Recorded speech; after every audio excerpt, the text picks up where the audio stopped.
우리 집안 여자들은요, 반드시 고향인 울릉도에서 식을 올려야 해요. 그게 우리 집안 명예를 지키는 일입니다. 제 아들 호식이가 35, 적은 나이가 아니죠.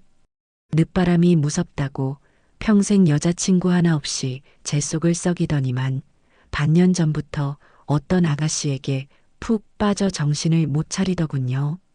착하고 순한 제 아들이 엄마 나 이 여자 아니면 안 될 것 같아.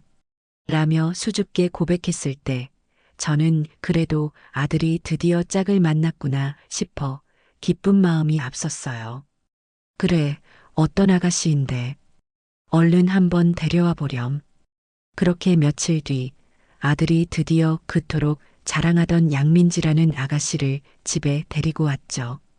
문을 열고 들어오는 첫인상은 참 좋았어요. 눈웃음이 어찌나 싹싹한지 보는 사람 마음을 다 녹일 것 같더군요.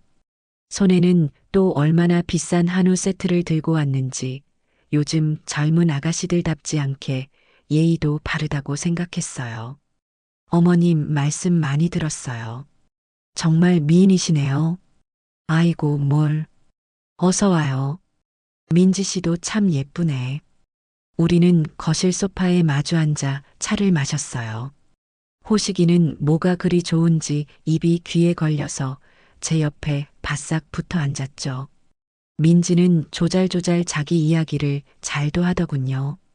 하지만 대화가 길어질수록 저는 어딘가 모르게 마음 한구석이 불편해지는 것을 느꼈어요. 어머님, 이 소파 진짜 가죽이죠? 너무 푹신하고 좋아요. 저희 집 소파랑은 차원이 다르네요. 아, 그냥 오래돼서 그래요. 아니에요. 어머님은 감각이 정말 젊으신 것 같아요. 집안 꾸며놓으신 것만 봐도 알겠어요. 칭찬은 고마웠지만 그 눈은 제 가구가 아니라 마치 감정가라도 되는 듯 집안 구석구석을 훑어보고 있었어요. 그러다 대화는 자연스럽게 호식이에게서 들었다는 제 이야기로 넘어갔죠. 호식이 오빠한테 들었어요. 이 근처에 건물도 하나 갖고 계신다고. 어머님, 혼자 관리하시기 너무 힘드시겠어요. 순간 제 아들의 가벼운 입이 원망스러워졌어요. 저는 그저 웃으며 손사래를 쳤죠. 아이고, 건물이랄 것도 없어요. 그냥 작은 상가 건물이라. 월세 받아도 이리저리 수리비로 나가는 게 더 많아요. 제 말에 민지는 눈을 동그랗게 뜨며 놀라는 척을 하더군요. 어머, 정말요? 그래도 이 동네가 워낙 비싼 동네잖아요. 제 친구가 이 근처 상가에서 작은 가게를 하는데 월세가 정말 장난이 아니라고 하더라고요. 어머님은 정말 대단하세요. 참 영리한 아가씨였어요. 제가 가진 건물의 시세와 월세 수입을 단 한 번의 방문으로 다 파악하려 드는 것이 보였죠. 저는 남편 일찍 여의고 남편과 함께 운영하던 작은 가게를 기반으로 악착같이 돈을 모아 지금의 이 작은 건물을 장만했어요. 그 세월이 얼마인데 저 어린 아가씨의 속내가 안 보이겠어요. 호식이는 그런 것도 모르고 민지가 경제관념이 아주 철저해요. 똑똑하죠? 라며 제 옆구리를 쿡쿡 찔렀어요. 저는 그저 그렇구나 라며 찻잔만 들어 올렸죠. 그 아가씨는 돌아갈 때까지 제 건강이나 취미 같은 것은 하나도 묻지 않았어요. 오로지 제 재산에만 관심이 있는 듯 보였죠. 그들이 돌아가고 난 뒤 호식이가 잔뜩 상기된 얼굴로 물었어요. 엄마, 민지 어때? 정말 괜찮지? 싹싹하고 예쁘고. 그래, 참 밝은 아가씨네. 일단 상견례 날짜부터 잡자꾸나. 저는 더 이상 긴 말을 하지 않았어요. 일단은 저쪽 부모님들을 만나봐야 모든 게 확실해질 것 같았거든요. 그렇게 며칠 뒤 저희는 시내의 한 고급 한정식 집에서 상견례를 갖게 되었어요. 물론 식당 예약이며 비용은 전부 제가 부담했죠. 원래 그런 건 신랑 측에서 먼저 성의를 보이는 거니까요. 약속 시간은 저녁 6시였는데 저와 호식이는 20분이나 먼저 도착해서 기다리고 있었어요. 하지만 약속된 6시가 지나고 10분이 더 지나도록 그쪽 식구들은 나타나지 않았어요. 호식이가 민지에게 전화를 걸었지만 받질 않더군요. 제가 무슨 일이라도 생겼나? 라며 걱정하던 찰나 방문이 거칠게 열리며 세 사람이 헐레벌떡 들어왔어요. 아이고, 늦어서 죄송합니다. 차가 어찌나 막히는지. 우리가 울릉도에서 어제 올라와서 서울길을 잘 몰라서요. 저보다 나이가 대여섯은 어려 보이는 안사돈이 요란하게 웃으며 자리에 앉았어요. 온몸을 명품으로 휘감았는데 어딘지 모르게 그 옷들이 다 자기 것이 아닌 듯 붕 떠 보였죠. 바깥사돈은 덩치만 컸지 기가 죽은 사람처럼 쭈뼛거리며 아내 뒤에 서 있더군요. 민지만 엄마 늦으면 어떡해 라며 가벼운 투정을 부릴 뿐이었어요. 괜찮습니다. 어서 앉으시죠. 아이고 사돈. 정말 죄송해요. 저희가 원래 울릉도 토박이라 이 서울은 영 적응이 안 되네요. 안사돈은 자리에 앉자마자 대화를 주도하기 시작했어요. 바깥사돈은 그저 묵묵히 물만 들이킬 뿐이었죠. 저희 집안이요. 울릉도에서는 다들 알아주는 집안이에요. 가진 돈은 많지 않아도 저희는 명예 하나로 사는 사람들이랍니다. 안 그런가요, 여보? 안사돈의 말에 바깥사돈은 그저 허허하는 멋쩍은 웃음만 지었어요. 우리 민지도 그래서 그런지 아주 자부심이 강해요. 돈보다는 명예를 아는 아이죠. 예, 참 밝고 싹싹하더군요. 제가 예의상 맞장구를 쳐주자 안사돈은 기다렸다는 듯 본론을 꺼내기 시작했어요. 그래서 말인데요, 사돈. 저희 집안에는 아주 중요한 전통이 하나 있습니다. 대대로 내려오는 아주 무서운 전통이죠. 음식이 하나둘씩 들어오기 시작했어요. 화려한 구절판과 뜨끈한 신선로가 테이블을 채웠죠. 바깥사돈은 그제야 눈이 좀 뜨이는지 말없이 음식에만 집중하기 시작하더군요. 어떤 전통인지요? 제가 묻자 안사돈은 젓가락을 탁 내려놓고 제 손을 덥석 잡았어요.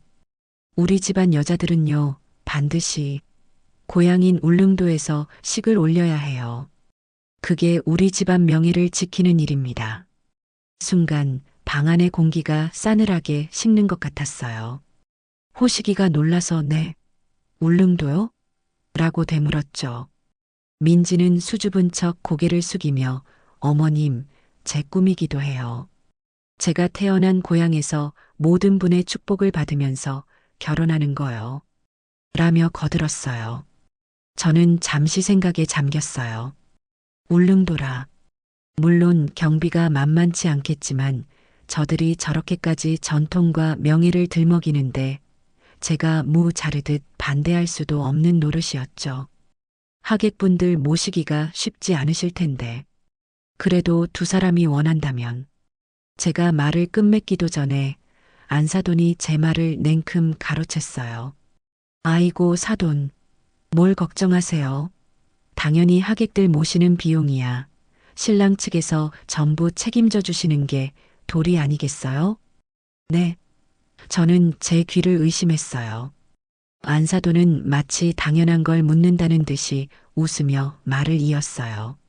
서울에서 오시는 하객분들 비행기 값이며 배값이 만만치 않죠. 그리고 오시면 주무시고 가셔야 하니까 최고급 리조트로 숙박도 다 잡아드려야 하고요. 그게 다 저희 집안 명예를 세워주시는 일이 되는 거예요. 호식이의 얼굴이 하얗게 질리기 시작했어요. 엄마, 그건. 안사돈은 거기서 그치지 않았어요. 그리고 사돈, 그게 다가 아니랍니다. 울릉도에서는요, 결혼식은 온 동네 잔치예요.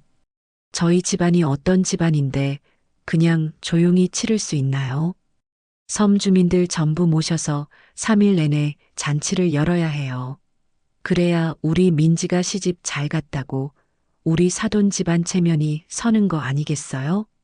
바깥사돈은 그 와중에도 갈비찜을 입에 넣기 바빴고 민지는 입꼬리가 실룩거리는 걸 숨기지 못하더군요. 엄마, 너무 부담드리는 거 아니야? 저는 천천히 찻잔을 들어 올렸어요. 뜨겁던 차가 이미 식어버렸더군요. 방금 전까지 명예를 입에 담던 사람들이 지금 제 앞에서는 돈다발을 흔들며 자기들 체면을 세워달라고 노골적으로 요구하고 있었죠. 저는 그들의 얼굴을 하나하나 천천히 뜯어보았어요. 돈에 눈이 먼 안사돈, 무기력한 바깥사돈, 그리고 탐욕을 숨기지 못하는 예비 며느리까지.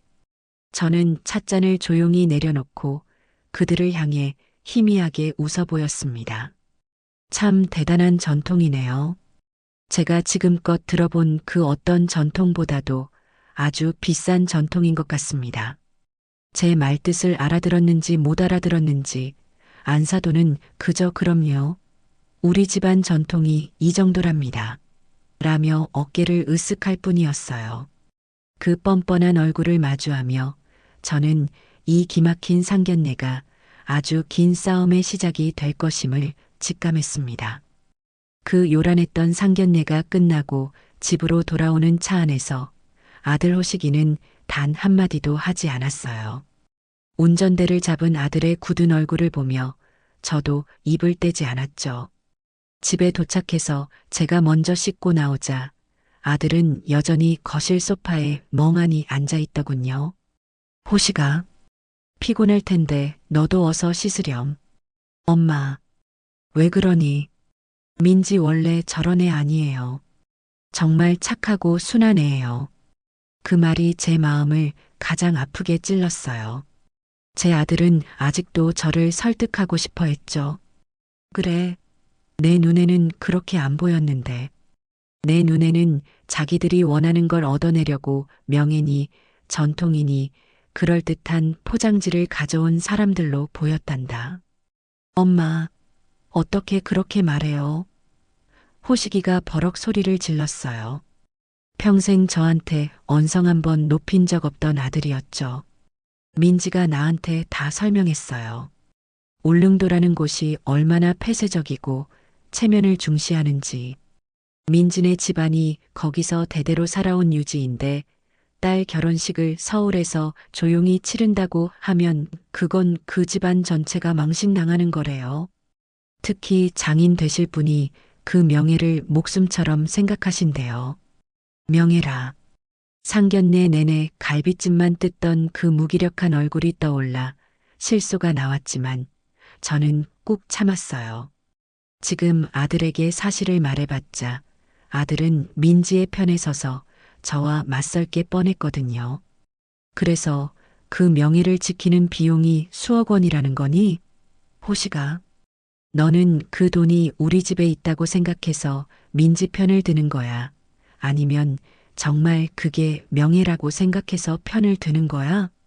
제 질문에 아들은 대답을 못했어요.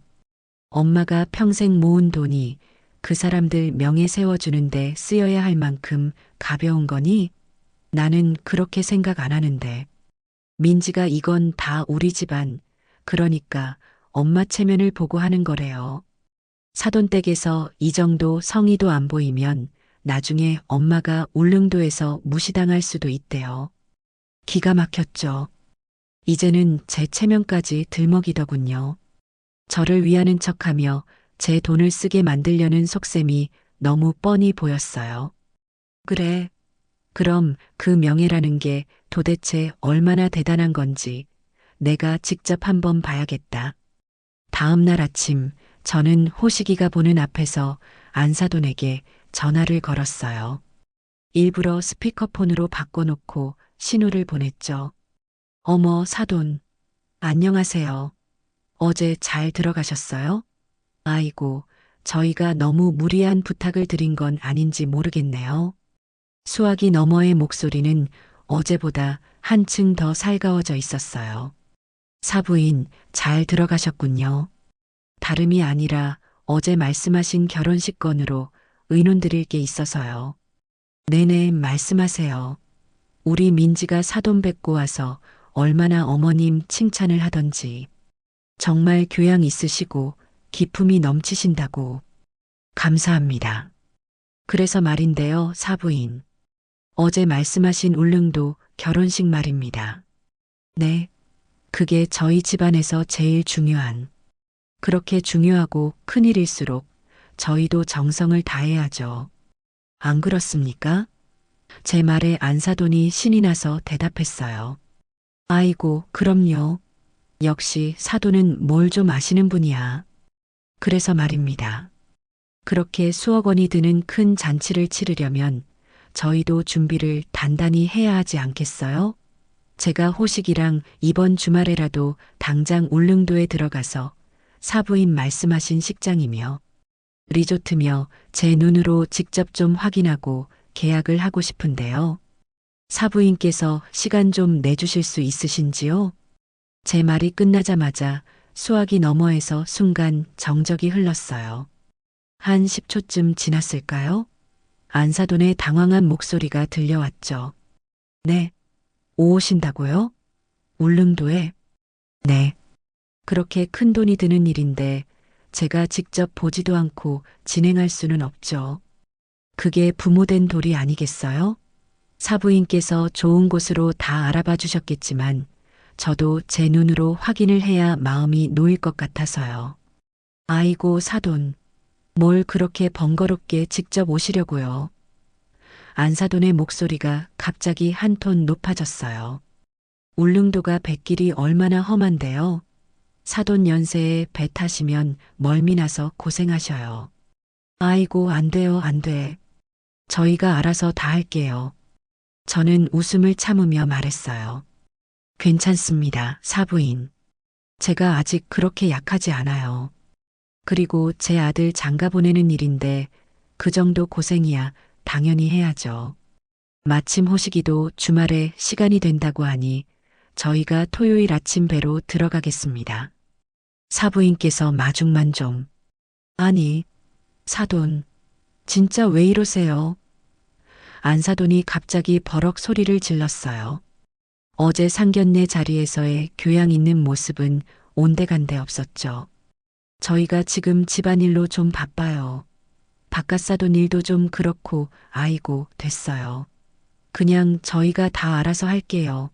사돈은 그런 거 신경 쓰지 마시고요. 아니 사부인. 그래도 제가 부모로서 도리는. 아 정말 답답하시네.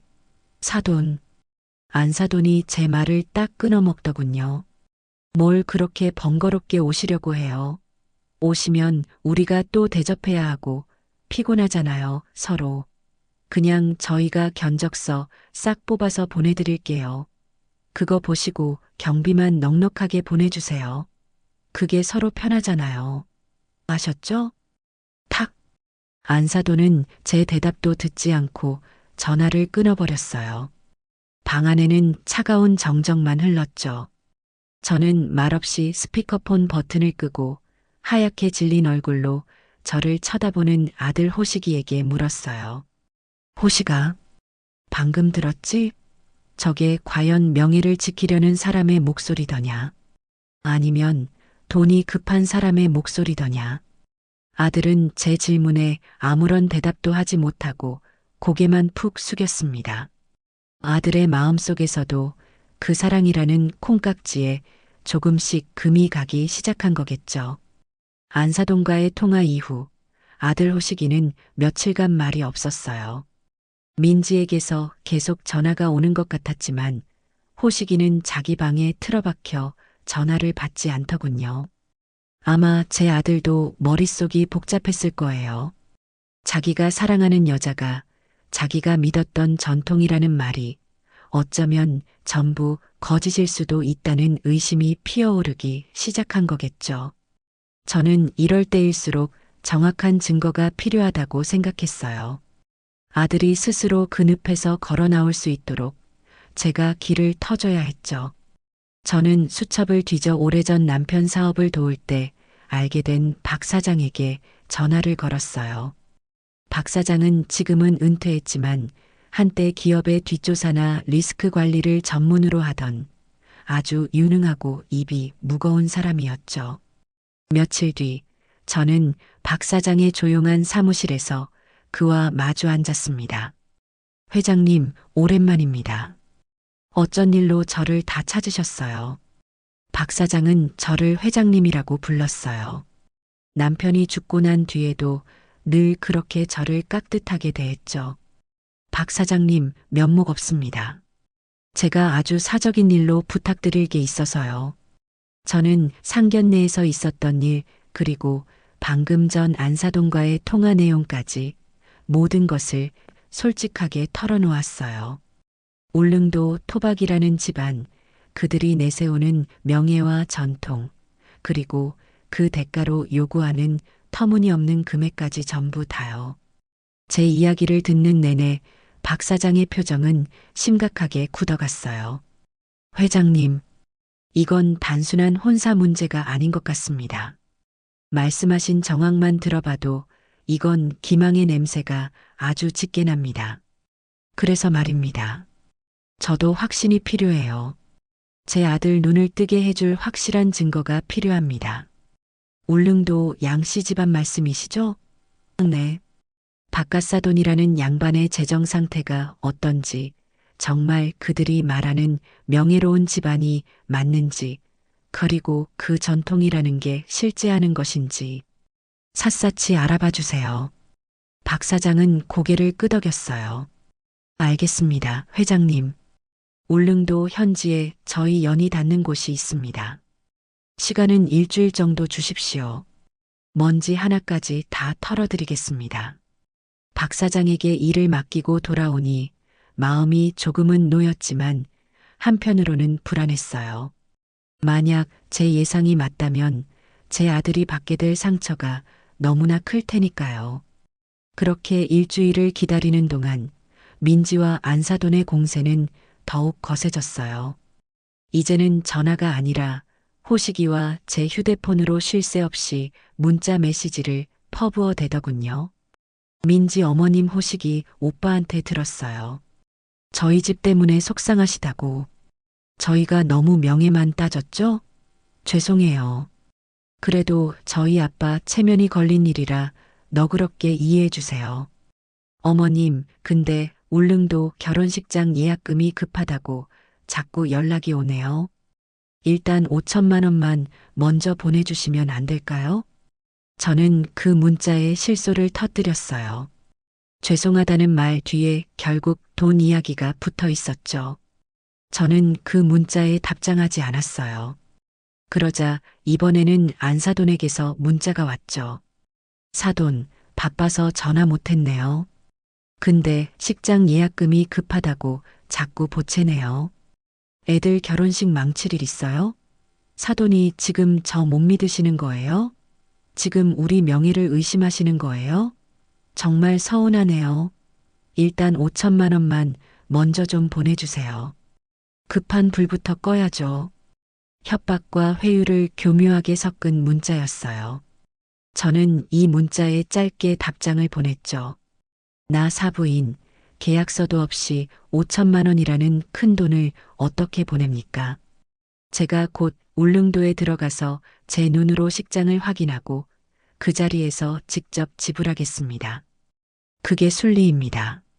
제 답장을 받았는지 안사돈은 그 뒤로 한동안 아무런 연락이 없었어요. 아마도 직접 확인한다는 제 말이 상당히 거슬렸던 거겠죠.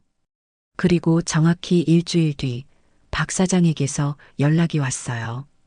두꺼운 보고서 봉투를 들고 박 사장이 직접 저희 집을 찾아왔죠. 호식이는 마침 회사 일로 외출하고 없었어요. 저는 서재에서 박 사장과 마주 앉아 봉투를 열었어요. 회장님, 결론부터 말씀드리겠습니다. 박 사장의 표정은 아주 어두웠어요. 회장님의 예상이 전부 맞았습니다.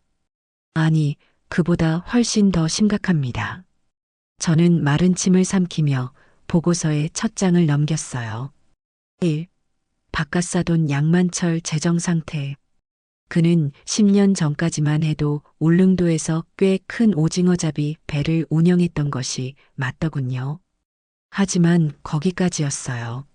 무리하게 중국 불법 어선과 손을 잡고 투기성 조업을 하다가 적발되어 수억 원의 벌금을 물었어요. 그 손해를 만회하려고 오징어 가공 사업에 뛰어들었다가 유통 사기를 당해 완전히 파산했더군요. 현재 총 채무액은 약 12억 원.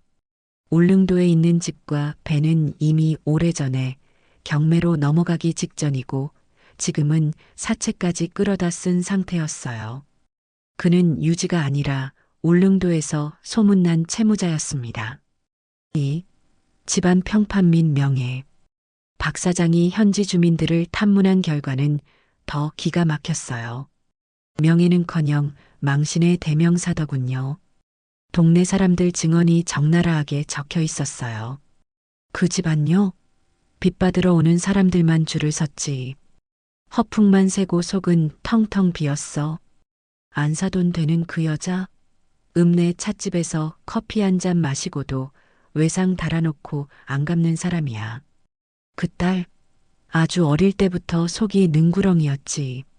서울 가서 돈 많은 남자 하나 제대로 물었다고 동네방네 자랑하고 다니던데. 그게 그 집이었구먼. 3. 울릉도 결혼식 전통의 실체. 이것이 활용점정이었죠. 박 사장이 울릉도 향토사 연구가와 동네 최고령 어르신들까지 만나 확인한 결과 양씨 집안에 그런 전통은 단 한 번도 존재한 적이 없었어요. 오히려 그 집안은 대대로 가난해서 늘 돈 없이 야반도주를 하거나 배가 맞아 애부터 낳고 살림을 학치는 경우가 대부분이었다고 해요. 그들이 말한 전통과 명예는 12억 원의 빚을 갚기 위해 만들어낸 새빨간 거짓말이었던 거죠. 저는 보고서를 덮고 눈을 감았어요. 분노보다도 더 차가운 무언가가 제 속에서 치밀어 올랐죠. 이건 단순한 사기 혼인이 아니었어요. 이건 제 아들 호식이의 인생을 통째로 담보로 잡고 제 전 재산을 빨아먹으려 한 계획적인 범죄였어요. 회장님, 괜찮으십니까? 박 사장님, 정말 고생 많으셨습니다. 이제 어떡하실 생각이십니까? 당장 호식이 군에게 이 사실을. 저는 고개를 저었어요. 아닙니다. 지금 호식이에게 이 보고서를 보여주면 아들은 충격에 무너질 거예요. 민지를 원망하기보다 이 사실을 파헤친 저를 원망하게 될지도 모르죠.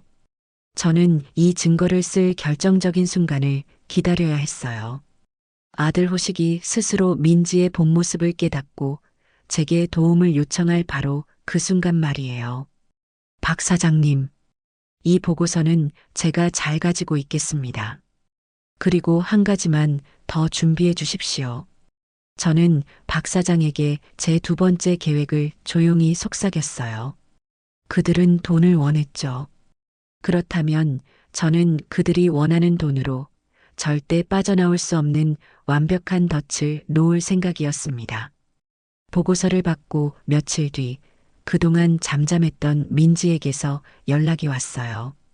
호식이가 아니라 제게 직접 전화를 걸었더군요. 어머님, 저 민지예요. 잘 지내셨어요? 그 목소리가 어찌나 해맑은지 저는 속으로 헛웃음을 쳤죠. 그래요. 무슨 일이에요?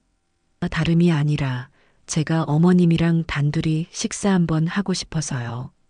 여자들끼리 할 얘기도 좀 있고요. 호, 여자들끼리 할 얘기라. 뻔했죠. 호식이를 통해서는 더 이상 돈 이야기가 안 먹히니까 이제 저를 직접 공략하겠다는 속셈이었어요. 좋아요. 내일 점심에 내가 아는 한정식 집에서 봅시다. 다음 날 약속 장소인 고급 한정식 집에 민지가 먼저 와서 저를 기다리고 있더군요. 오늘은 또 어디서 빌려 입었는지 머리부터 발끝까지 화려한 명품으로 치장하고 있었어요. 어머님 오셨어요? 이 집 분위기 너무 좋네요. 우리는 조용한 방으로 안내받았어요. 민지는 메뉴판을 보자마자 가장 비싼 일인 20만 원짜리 코스 요리를 주문하더군요. 물론 제가 산다는 전제하에 하는 행동이었죠. 어머님, 이런데 자주 오세요? 저는 호식이 오빠랑 연애할 땐 이런데 꿈도 못 꿨어요. 오빠가 워낙 검소해서 저건 제 아들을 칭찬하는 게 아니었어요. 제 아들이 돈이 없어서 자기가 이런 대접을 못 받았다는 교묘한 불평이었죠. 검소한 게 좋은 거죠. 낭비하는 것보다야 100번 낫지 않아요? 아유, 그렇긴 한데 여자는 또 가끔 이런 호사도 누려야 기분 전환이 되잖아요. 음식이 한두 가지 들어오고 민지는 슬슬 본론을 꺼내기 시작했어요. 저기 어머님, 저희 결혼하면 어디서 살아야 할까요? 그야 지금 호식이 사는 오피스텔에서 시작하면 네. 어머님, 민지가 갑자기 포크를 탁 소리나게 내려놓았어요. 어머님, 저 거기서 못 살아요. 솔직히 너무 좁아요. 신혼살림 들릴 데도 없고 나중에 애라도 생기면 어떡해요? 그리고 거긴 보안도 너무 안 좋아요. 밤에 혼자 있으면 무섭단 말이에요. 저는 그저 말없이 민지를 쳐다보았어요. 드디어 시작이구나. 그래서 생각해둔 곳이라도 있어요? 제 질문에 민지는 기다렸다는 듯 제 쪽으로 몸을 바싹 당겨 앉았어요. 어머님, 저도 다 생각이 있어요. 여자는 안정이 돼야 내조도 잘하는 거거든요. 제 친구들이 다 강남 사는데 거기가 애들 교육에도 그렇게 좋대요. 그리고 보안도 철저하고 사생활 보호도 잘 되고요. 민지가 숨을 한번 고르고 제 눈을 똑바로 쳐다보며 말했어요. 어머님, 이왕 해주실 거 강남에 있는 걸로 아파트 하나만 딱 해주시면 안 될까요? 어머님 능력이면 그 정도는 충분히 되시잖아요. 수십억짜리 아파트를 마치 시장에서 콩나물 사듯 말하는 그 뻔뻔함에 혀를 내두를 지경이었죠. 강남 아파트라 그건 호식이랑은 상의해 봤어요? 에이, 오빠는 어머님 뜻에 따른다고 하죠. 어머님, 그리고 제 부탁이 하나 더 있어요. 부탁이요? 민지가 목소리를 낮추며 아주 비밀스러운 이야기라도 하는 듯 속삭였어요. 이왕 해주실 거 제 단독 명의로 해주셨으면 좋겠어요. 이젠 놀랍지도 않았어요. 단독 명의요? 그건 또 왜요? 어머님, 민지가 제 손을 덥석 잡았어요. 그래야 저도 내가 이 집 주인이구나 하는 진짜 안정감이 들죠. 그리고 이건 정말 솔직히 말씀드리는 건데요. 그래야 호식이 오빠가 나중에 딴 생각 못 하잖아요. 남자들 재산 다 자기 앞으로 되어 있으면 꼭 딴짓한다는 말도 있고 전 물론 우리 오빠를 믿죠. 믿지만 그냥 일종의 안전장치죠. 호호. 저는 저를 위하는 척, 제 아들을 위하는 척하며 자기 입속을 차리려는 그 모습이 역겨울 정도였어요. 저는 잡힌 손을 스르르 빼내며 웃었어요. 아가, 참 생각이 깊네요. 아주 꼼꼼해. 그쵸? 어머님? 그런데 말이죠, 아가. 요즘은 그렇게 한 사람 앞으로 다 해주지 않아요. 그게 오히려 나중에 더 큰 문제를 만들 수 있거든요. 네. 호식이랑 아가, 두 사람 공동 명의로 하는 게 기본이란다. 그게 서로에게 우리는 하나다, 서로를 믿는다는 진짜 믿음을 주는 행동이지. 제 말이 끝나자마자 민지의 얼굴에서 그 살갑던 미소가 싹 사라졌어요. 공동 명의요? 민지의 목소리가 싸늘하게 변했죠. 어머님, 지금 저 못 믿으시는 거예요? 제가 그 집 팔아먹고 도망갈 사람으로 보이세요? 그런 뜻이 아니긴 뭐가 아니에요. 민지가 갑자기 소리를 높였어요. 너무 서운해요. 제가 어머님한테 잘 보이려고, 호식이 오빠 내조하려고 얼마나 노력했는데요. 울릉도 결혼식도 다 어머님 체면 세워드리려고, 우리 집안 명예 때문에 억지로 하는 건데, 저한테 고작 아파트 공동 명의요? 이건 저를 가족으로 인정 안 하신다는 거잖아요. 눈 깜짝할 사이에 눈물이 그렁그렁 맺히더군요. 연기력이 아주 대단해.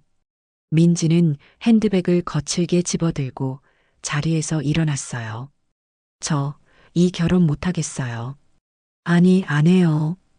호식이 오빠한테는 어머님이 저를 이렇게까지 무시하고 돈 몇 푼 아까워서 며느리 하나 못 믿는다고 그렇게 똑똑히 전해주세요. 민지는 그렇게 소리를 지르고 방을 나가버렸어요. 물론 40만 원이 넘는 밥값은 계산대 위에 그대로 남겨둔 채로 말이죠. 저는 혼자 남아 천천히 식은 차를 마셨어요. 그리고 그 비싼 밥값을 전부 계산하고 집으로 돌아왔죠. 아니나 다를까 제가 현관문을 열고 들어서자마자 호식이가 방에서 뛰쳐나왔어요. 얼굴이 새빨갛게 상기되어 있었죠. 엄마, 도대체 민지한테 무슨 말 했어요? 걔 지금 전화 와서 울고불고 난리 났어요. 엄마가 자기 무시했다고, 결혼 다시 생각해보겠다고. 저는 가방을 내려놓고 소파에 앉아 아들을 올려다봤어요.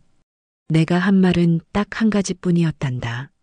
아파트는 공동 명의로 하자는 말. 공동 명의요?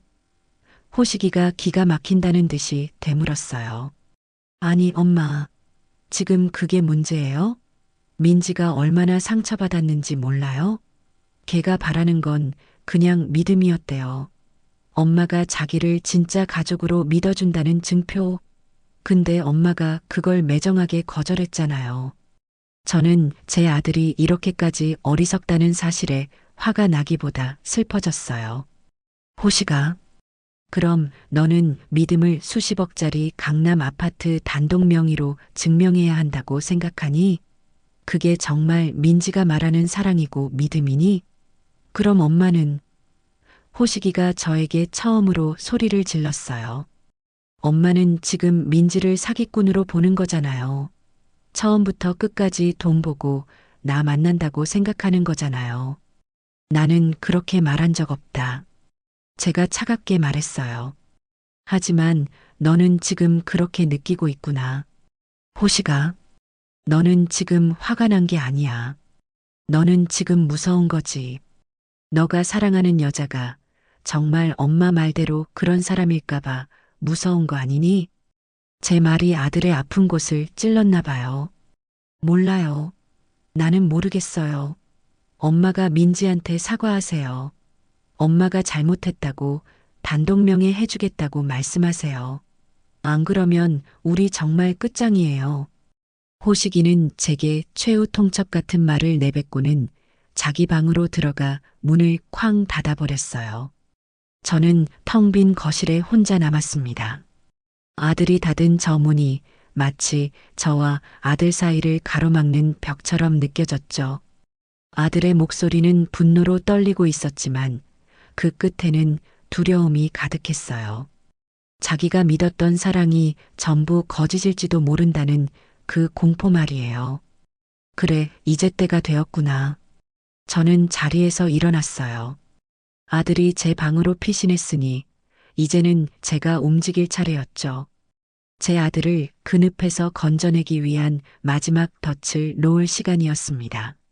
아들 호식이가 제 방문을 닫고 들어간 그날, 우리 집은 얼음장처럼 차가워졌어요.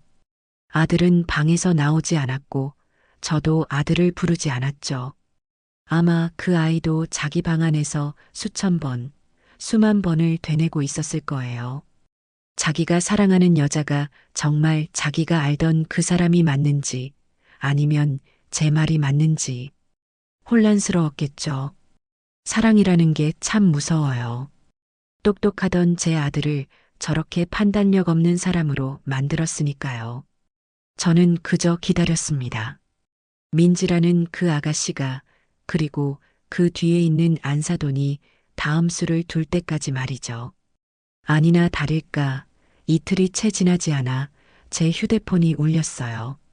안사돈이었죠. 저는 일부러 받지 않았어요.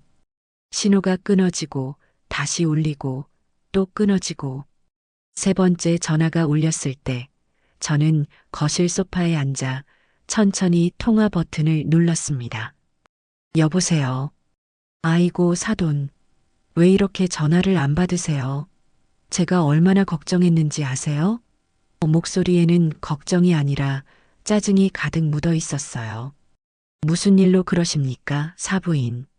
무슨 일이긴요? 지금 우리 민지랑 호식이랑 싸웠다면서요. 아이고, 사돈. 어른이 되셔서 어떻게 애들 사이에 끼어들어서 이간질을 하실 수가 있어요. 네. 시작부터 저를 가해자로 몰아가더군요. 이간질이라니 말씀이 지나치시네요, 사부인. 지나치긴 뭐가 지나쳐요. 우리 민지가 지금 식음을 전폐하고 누워 있어요. 겨우 아파트 명의 하나, 그거 하나 믿고 시집 가겠다는데 그걸 공동 명의로 하자고 하셨다면서요? 그거 우리 민지 못 믿겠다는 말이잖아요. 사돈이 지금 우리 민지를 뭘로 보시는 거예요? 저는 차분하게 대답했어요. 사부인, 집 명의는 신중해야 하는 문제입니다. 호식이와 민지 두 사람의 미래를 위해서라도 공동 명의가 맞다고 생각했을 뿐입니다. 미래는 무슨 놈의 미래? 안사돈이 갑자기 고함을 질렀어요. 사돈, 솔직히 까놓고 말합시다. 지금 그깟 아파트 한 채가 아까워서 이러시는 거잖아요. 호식이 장가 보내면서 그 정도도 못 해주세요? 사돈이 그러고도 부모예요? 저는 숨을 깊게 들이마셨어요. 여기서 화를 내면 지는 거였죠. 사부인. 흥분 가라앉히시고 제 말 들으세요. 저는 호식이 결혼을 반대한 적 없습니다. 다만 그쪽에서 요구하는 것들이 너무 과하다는 생각은 듭니다. 울릉도 결혼식부터 강남 아파트까지. 그게 정말 평범한 혼수라고 생각하십니까? 제 말에 안사돈은 잠시 말을 고르는 듯 했어요. 그러더니 금세 다시 교활한 목소리로 돌아오더군요. 아이고, 사돈. 오해하셨구나. 그게 다 우리 민지가 사돈을 위하는 마음에서 그런 거라니까요. 저를 위한다고요? 그럼요. 사돈 체면이 있잖아요. 호식이 엄마가 어떤 사람인데 며느리가 어디 강북에 있는 좁은 빌라에서 신혼 시작했다고 소문나면 그게 다 사돈 얼굴에 먹칠하는 거 아니겠어요? 우리 민지가 속이 깊어서 사돈 체면 세워드리려고 일부러 강남 노래를 부른 거라니까요. 정말이지 혀를 내두를 정도의 임기응변이었어요. 그리고 사돈. 사실은 민지가 상처를 많이 받아서 이 결혼을 다시 생각해 보겠다고 하네요. 드디어 본색이 드러났죠. 협박이었어요. 그래서 제가 겨우 달랬습니다. 우리가 어른이니까 이런 건 예물 문제로 깔끔하게 풀자고요. 사돈도 성의를 보이시면 우리 민지도 마음이 풀리지 않겠어요? 성의라. 그 성의가 결국 돈이라는 걸 제가 모를 리 없었죠. 알겠습니다. 그럼 그쪽에서 생각하시는 예단 목록이라도 한번 보내주시죠. 저도 검토를 해봐야 하니까요. 아이고, 진작 그렇게 말씀하셨어야죠. 역시 사돈은 말이 통하는 분이야. 안사돈은 신이 나서 말했어요. 제가 지금 바로 우리 집안에서 기본으로 받는 예단 리스트를 문자로 싹 정리해서 보내드릴게요. 그거 보시고 우리 민지 마음 좀 확 풀어주세요. 아셨죠? 전화를 끊고 10분도 되지 않아 제 휴대폰으로 띵동하고 메시지 도착 알림이 울렸어요. 안사돈이었죠. 사돈 날씨가 춥네요. 우리 민지 마음처럼요. 호호. 어른들끼리 이런 걸로 기싸움할 필요 없잖아요. 저희가 소박하게 정말 기본만 정리해서 보내드려요. 이 정도 성의는 보여주셔야 저희도 울릉도 어른들께 우리 사돈댁이 이 정도 되는 집안이라고 명예가 서죠. 확인하시고 이번 주 내로 준비 부탁드려요. 그 징그러운 이모티콘과 함께 사진 파일 하나가 첨부되어 있었어요. 저는 파일을 열기 전에 방문을 굳게 닫고 있던 호식이 방을 노크했어요. 호식아, 잠깐 나와보렴. 무슨 일이에요? 민지 어머니한테서 연락이 왔구나. 너도 같이 봐야 할 것 같아서. 잠시 뒤 퉁퉁 부은 눈을 한 호식이가 마지못해 방에서 나왔어요. 여전히 제게 불만이 가득한 얼굴이었죠. 저는 호식이를 제 옆에 앉히고 휴대폰 화면의 사진 파일을 열었어요. 그것은 정갈하게 타이핑된 예단 목록이었죠. 신부 양민지 측 예단 요구 목록 기본. 신부 예물시사 5캐럿 다이아몬드 반지 및 목걸이 세트. 신부 가방 H사 버킨백 악어 가죽 희귀 모델. 신부 모피 S사 최고급 친칠락 코트 1점. 여기까지 읽었을 때만 해도 호식이는 하하는 깊은 한숨만 내쉴 뿐이었어요. 물론 이것만으로도 수억 원이 훌쩍 넘는 금액이었지만 강남 아파트 요구에 비하면 약과라고 생각했는지도 모르죠. 하지만 문제는 그 다음 줄에 있었어요. 신부 아버지 및 어머니 예우 품목. 어머니 예물순금 쉰돈 쌍가락지 및 용복 목걸이 세트. 어머니 의복 엘사 캐시미어 롱 코트 1점. 아버지 시계 아사 금장 시계 1점 신랑 것과 동일 등급. 호식이의 입이 벌어지기 시작했어요. 엄마, 이건 너무. 아직 안 끝났단다, 호식아. 저는 스크롤을 맨 마지막으로 내렸어요. 그리고 그곳에는 이 모든 목록을 소박한 기본으로 만들어버리는 가장 충격적인 한 줄이 적혀 있었죠. 특별 요청 사항 집안 명예 관련. 바깥사돈 양만철 울릉도 오징어 가공 사업 투자금 1억 원 일시불. 사유 신랑 측의 성의를 보여주는 가장 확실한 방법이며 이는 단순 비용이 아닌 투자임. 사업 성공 시 모든 수익은 호식이와 민지의 미래 자금으로 귀속될 것임. 방 안에는 숨소리조차 들리지 않았어요. 호식이는 화면을 뚫어져라 쳐다보고 있었어요. 그 아이의 눈동자가 지진이라도 난 듯 흔들리고 있었죠. 사업 투자금 1억 원? 호식이가 떨리는 목소리로 되물었어요. 엄마 이게 무슨 뜻이야? 예단 목록에 왜 사업 투자금이 들어가 있어? 이게 말이 돼? 저는 아무 말 없이 아들을 바라보았어요. 엄마, 이건 잘못된 거야. 민지가 이런 걸 보냈을 리가 없어. 이건 안사돈이 멋대로. 호식이는 말을 끝맺지 못하고 떨리는 손으로 자기 휴대폰을 집어들었어요. 그리고 바로 민지에게 전화를 걸었죠. 여보세요. 민지야, 너 지금 뭐 하는 거야? 아들의 고함 소리가 거실을 울렸어요. 오빠, 왜 또 소리 질러? 나 지금 엄마랑 있는데. 민지의 목소리는 태평하기 그지없었어요. 너 방금 우리 엄마한테 보낸 그 목록 뭐야? 예단 목록. 그거 너도 알고 보낸 거야? 예단 목록? 아, 그거 봤어? 어때 짱이지? 우리 엄마가 정말 기본만 추린 거야. 다른 친구들은 그거보다 3배는 더 받았어. 양민지. 호식이가 이성을 잃고 소리쳤어요. 지금 그게 할 소리야?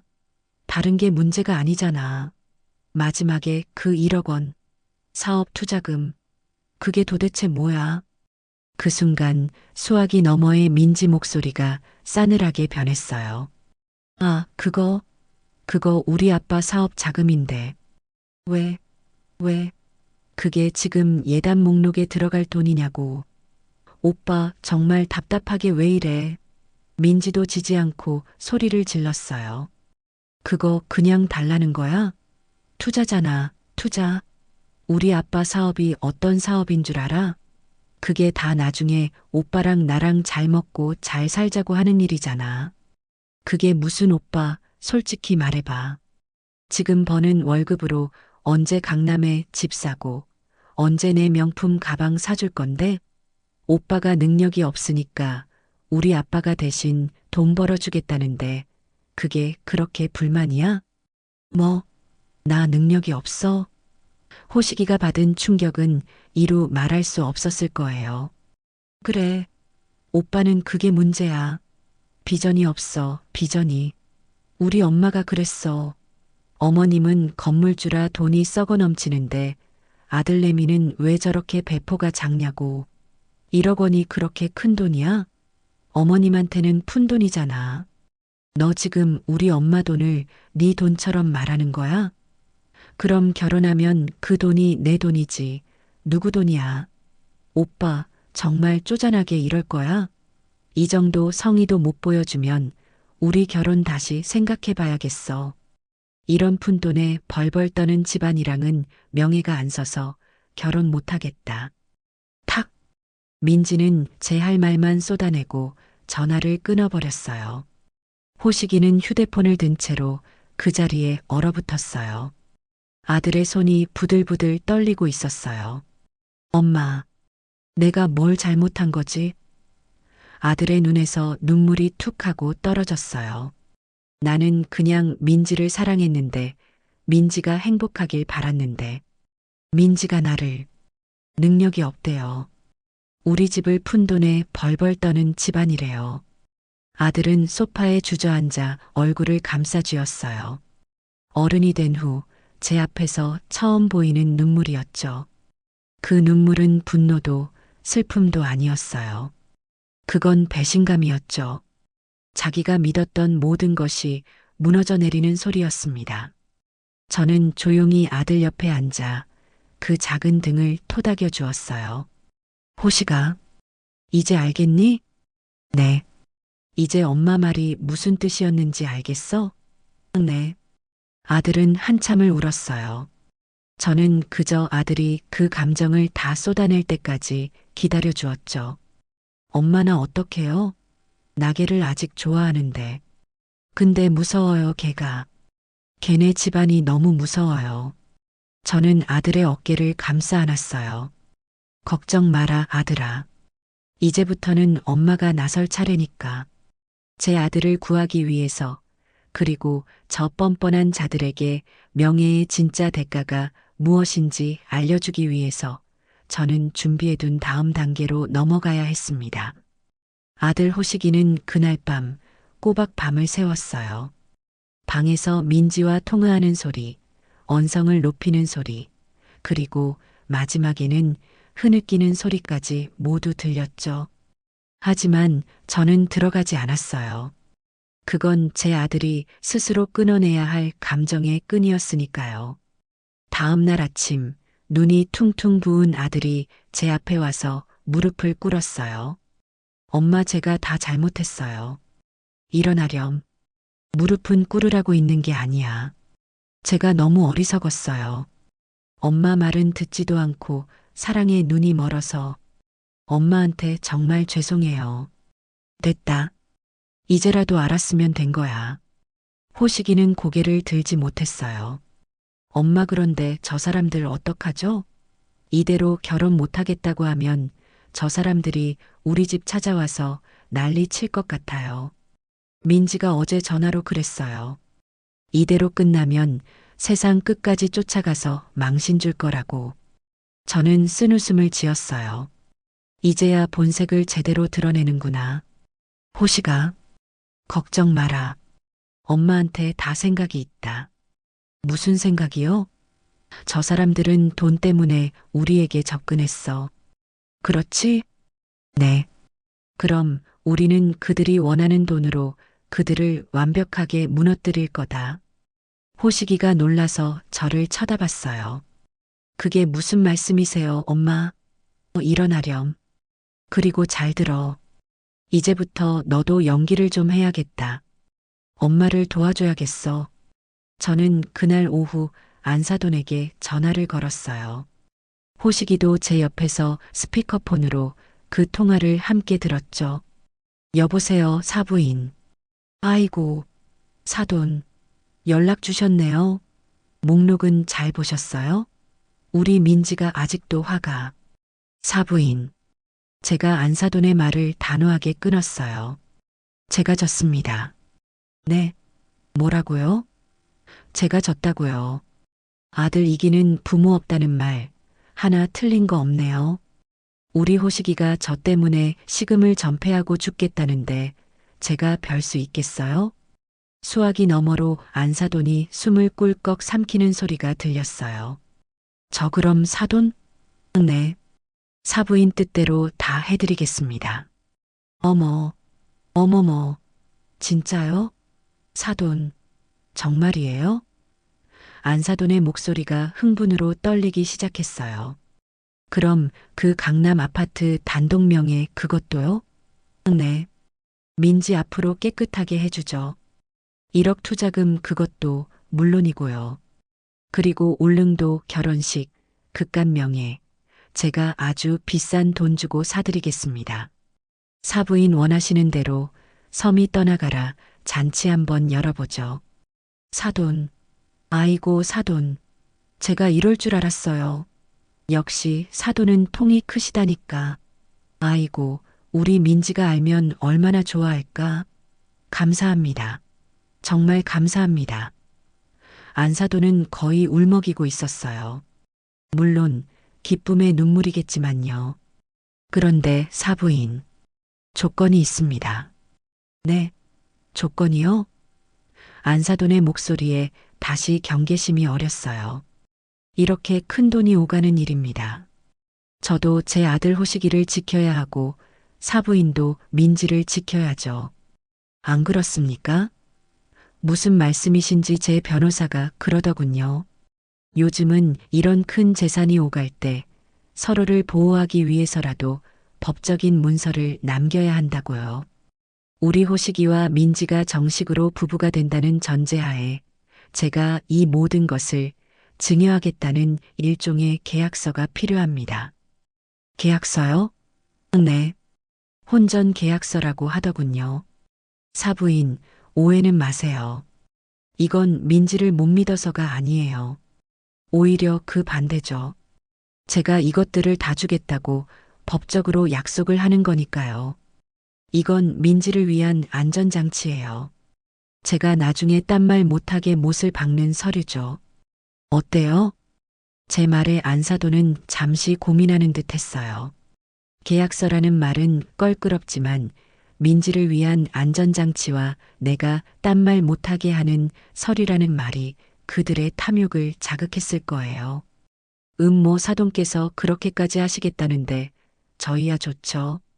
그럼요. 법적으로 딱 정해놓으면 저희도 마음이 편하죠. 호호. 그럼 내일 당장 저희 변호사 사무실에서 뵙죠.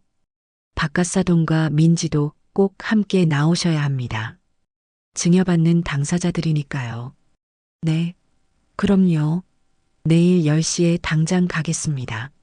전화를 끊고 저는 호식이를 바라봤어요. 엄마 정말 괜찮으시겠어요? 호식아, 엄마가 말했지.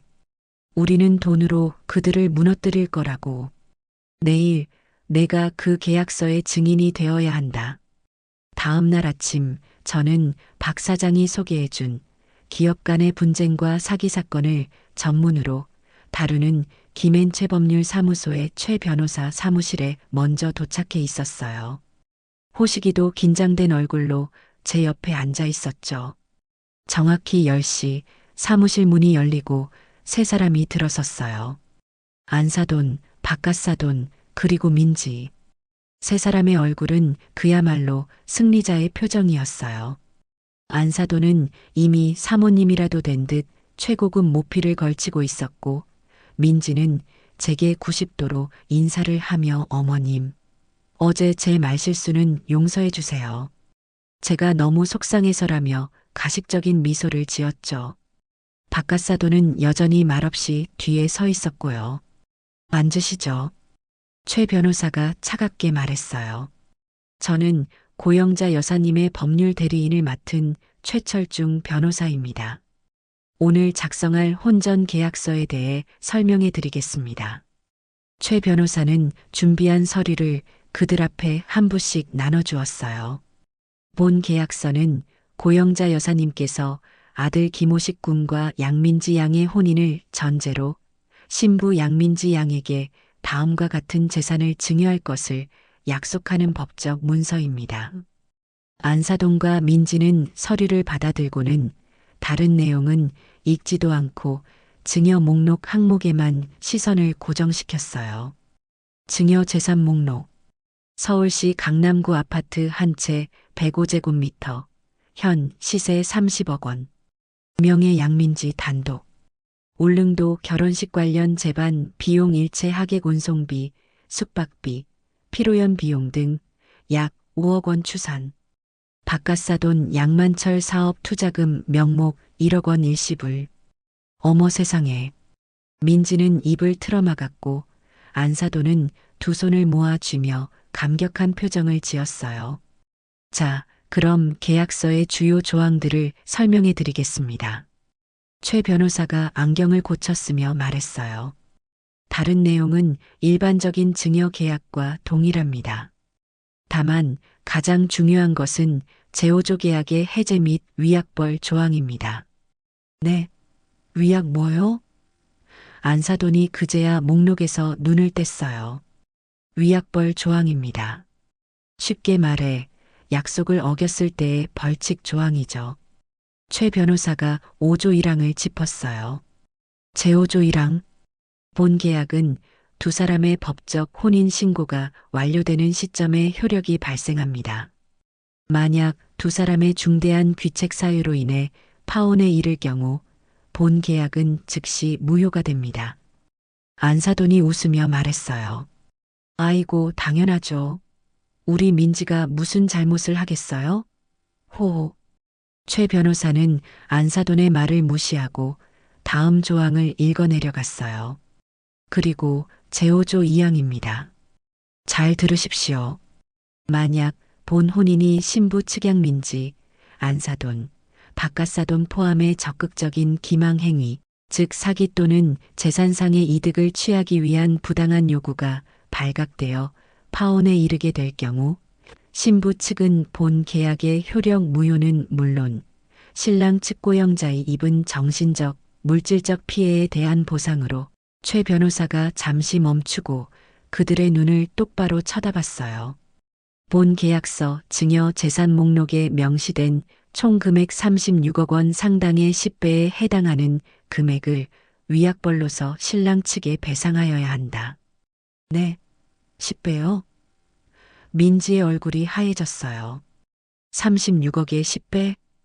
그제야 바깥사돈도 허헉하는 소리를 내며 의자에서 엉덩이를 들썩였죠. 안사돈이 당황해서 웃음을 터뜨렸어요. 아니, 변호사님, 농담이 너무 심하시네. 10배라니요? 그게 무슨 말도 안 되는 말이 안 되지 않습니다. 사부인. 제가 조용히 입을 열었어요.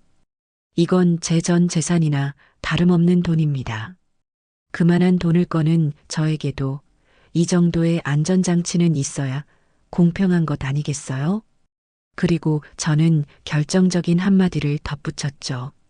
물론 사부인 댁이 저희를 속이거나 돈을 목적으로 결혼을 추진한 게 아니라면 이 조항은 사부인 댁에게 아무런 해도 끼치지 않는 그저 종이 한 장에 불과합니다. 혹시 찔리는 거라도 있으십니까? 제 말에 안사돈은 아니, 찔리긴 누가 찔려요. 라며 손사래를 쳤어요. 민지도 옆에서 엄마 당연히 우린 아니지. 그냥 사인하면 되는 거잖아. 라며 안사돈을 부추겼죠. 그들의 눈에는 이미 30억 아파트와 1억 투자금 외에는 아무것도 보이지 않았어요. 10배의 위약금 조항은 자기들과는 상관없는 일이라고 애써 무시하고 있었죠. 좋습니다. 저희는 떳떳하니까요. 당연히 서명해야죠. 이런 걸로 우리 명예를 의심하시면 곤란합니다. 사돈. 안사돈은 자기가 먼저 펜을 집어들어 서명란에 이름을 휘갈겼어요. 민지야, 너도 하고. 여보, 당신도 증인으로 서명해요. 우리가 이렇게 떳떳하다는 걸 보여드려야지. 민지와 바깥사돈까지 세 사람 모두 계약서의 모든 페이지마다 간인을 찍고 마지막 서명란에 이름을 적어 넣었어요. 최 변호사가 계약서 3부를 확인하고 그들에게 한 부를 건네주었죠. 자, 그럼 계약은 성립되었습니다. 안사돈은 계약서를 마치 보물단지처럼 가방 깊숙이 넣으며 환하게 웃었어요. 아이고, 사돈. 이제 정말 한가족이네요. 우리 민지 잘 부탁드립니다. 네, 사부인. 이제 정말 돌이킬 수 없게 되었네요. 저는 그들을 보며 의미심장한 미소를 지었습니다. 그들은 자신들이 360억 원짜리 시한폭탄에 스스로 서명했다는 사실은 꿈에도 모른 채 의기양양하게 변호사 사무실을 떠났습니다.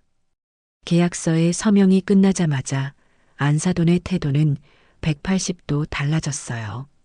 이제 저는 사돈이 아니라 자기 집안의 금고라도 되는 듯 행동했죠. 계약서의 잉크가 마르기도 전에 전화가 걸려왔어요. 사돈, 저예요. 호호. 계약서도 썼겠다.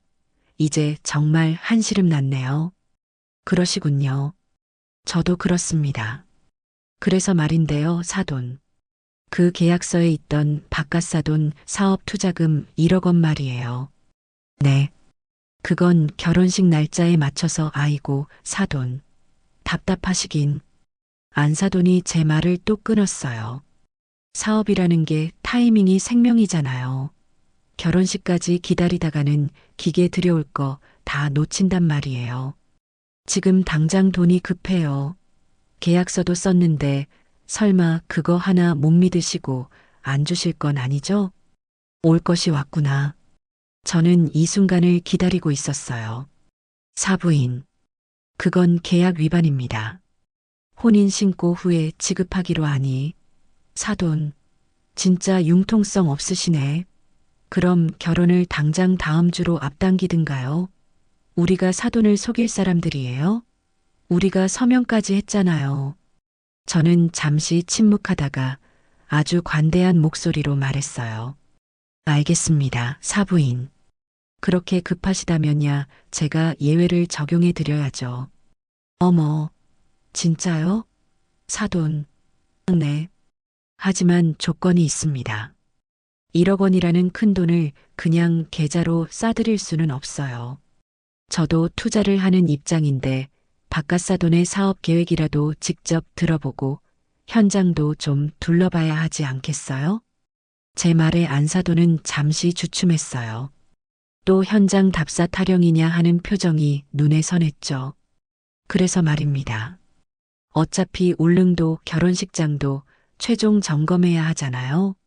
제가 그 1억 원을 현금으로 준비해서 이번 주말에 울릉도로 직접 가지고 들어가겠습니다.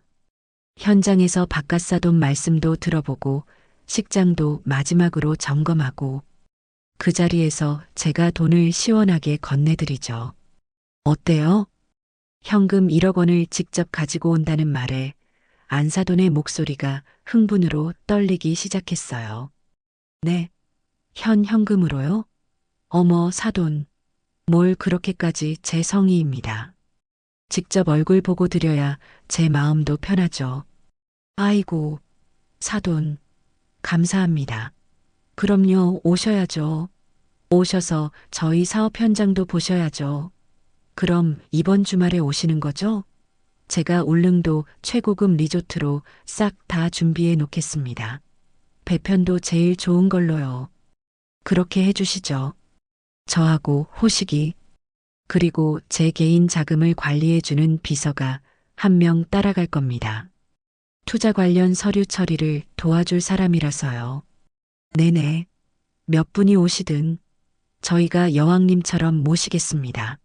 어서 오세요, 사돈. 안사돈은 신이 나서 전화를 끊었어요. 저는 그 즉시 박 사장에게 연락했죠. 박 사장님, 저입니다. 이번 주말 울릉도에 들어갑니다. 드디어 올 것이 왔군요, 회장님. 네. 말씀드린 대로 가장 믿을 만한 직원 한 명을 제 개인 비서로 붙여주십시오. 장비는 가장 확실한 걸로 준비해 주시고요. 걱정 마십시오. 저희 최고 에이스인 최 실장을 붙여드리겠습니다. 증거 확보는 완벽할 겁니다. 그리고 주말, 저와 호식이, 그리고 박 사장이 보낸 최 실장은 울릉도로 향하는 배에 올랐어요. 최 실장은 30대 후반에 아주 빈틈없어 보이는 남자였죠.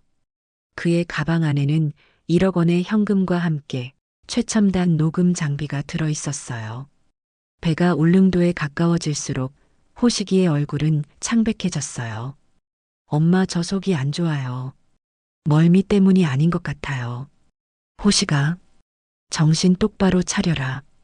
오늘이 마지막 고비다. 우리는 오늘 그들의 목소리가 담긴 빼도 박도 못할 증거를 손에 넣어야 해. 그래야 우리가 이길 수 있다. 네, 알아요. 엄마, 저 연기 잘할 수 있겠죠? 넌 연기하는 게 아니야. 넌 그냥 그동안 내가 봐왔던 사랑에 빠진 바보 역할을 한 번 더 하면 되는 거란다. 도동항에 배가 도착하자 부두에는 세 사람이 아주 요란하게 플래카드를 들고 서 있었어요. 우주 최강 사돈 고영자 여사님, 울릉도 방문을 격하게 환영합니다.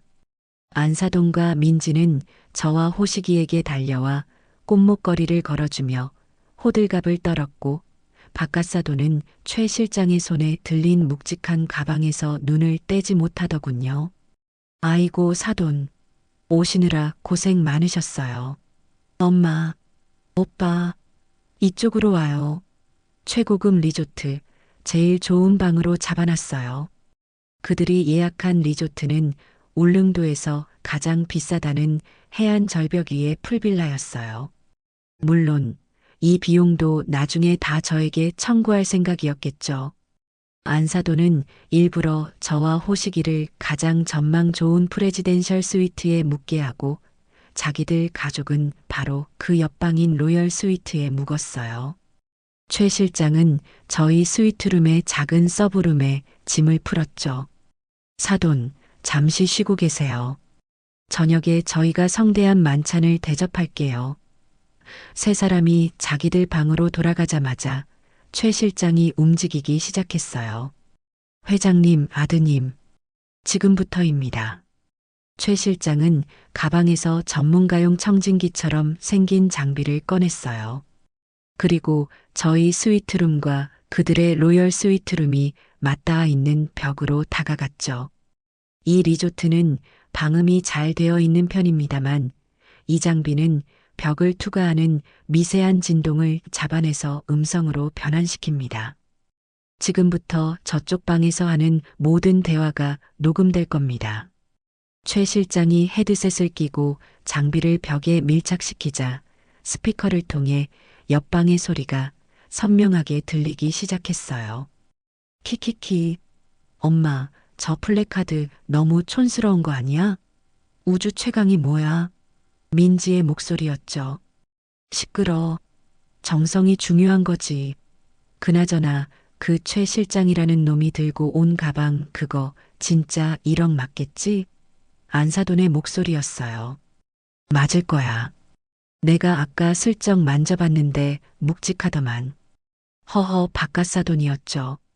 아, 진짜. 저 노인네 쓸데없이 꼼꼼해서는 현금은 무슨 현금이야. 그냥 계좌로 싸주면 될 것이지. 여기까지 사람을 오라가라 하고. 민지의 투덜거림이었어요. 아, 조용히 못해? 그 노인네가 꼼꼼해서 계약서까지 썼으니 우린 더 확실해진 거야. 이제 저 돈 받고 결혼식 올리고 아파트 명의만 딱 넘어오면 게임 끝이야. 안사돈의 흥분한 목소리였죠. 여보, 근데 그 계약서에 있던 10배 위약금 그거 좀 마음에 걸리는데. 박가사돈의 걱정스러운 목소리였어요. 아, 이 양반이 진짜 답답해 죽겠네. 안사돈이 소리를 질렀어요. 우리가 사기친 게 걸리기라도 한데? 그냥 울릉도 전통이라고 했는데 그게 사기야? 그리고 사업 투자하겠다는데 그게 기망이냐고. 법적으로 아무 문제 없어. 그 노인네가 우리한테 사기당했다는 걸 증명할 수 있을 것 같아? 절대 못해. 그러니까 걱정 말고 저 돈 받아서 빚이나 갚을 생각이나 하셔. 맞아, 아빠. 걱정 좀 마. 그리고 나 솔직히 호식이 오빠 너무 지겨워. 민지의 목소리였어요. 제 옆에 있던 호식이의 어깨가 움찔거리는 게 느껴졌어요. 걔는 무슨 재미가 하나도 없어. 맨날 엄마, 엄마. 지긋지긋해. 그냥 저 노인네 건물만 보고 참는 거지. 그래, 우리 딸. 조금만 참아. 그 강남 아파트 명의만 받아오면 바로 이혼 사유 만들면 돼. 성격 차이라고 하면 그만이지. 위자료 한 푼 안 주고 쫓아낼 수 있어. 그럼 그 아파트는 고스란히 우리 민지 거지. 키키. 엄마, 최고. 아, 진짜 그 아파트 팔아서 서울에 엄마 가게 하나 차려주고 내 동생 유학도 보내고. 아, 신난다. 얼른 내일이 왔으면 좋겠다. 그래, 오늘은 저 노인네랑 호식이 비위나 잘 맞춰주자고. 자, 우리 성공을 위해서 건배. 건배. 쨍하는 유리잔 부딪히는 소리와 함께 그들의 역겨운 웃음소리가 방 안을 가득 채웠어요. 최 실장이 조용히 녹음 종료 버튼을 눌렀어요.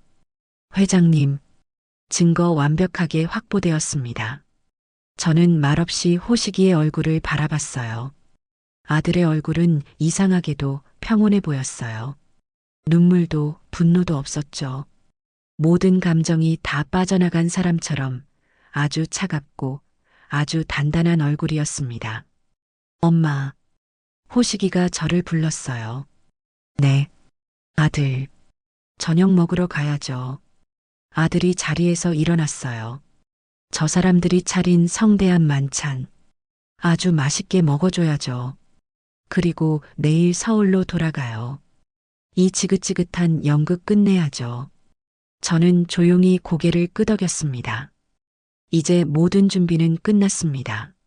함정은 완성되었고 짐승들은 스스로 덫 안으로 걸어 들어왔으며 그들의 모든 죄가 여기에 기록되었습니다. 이제 남은 것은 심판뿐이었습니다. 울릉도에서 돌아온 후 저는 그 역겨운 녹음 파일을 제 서재 금고 안에 고이 넣어두었어요.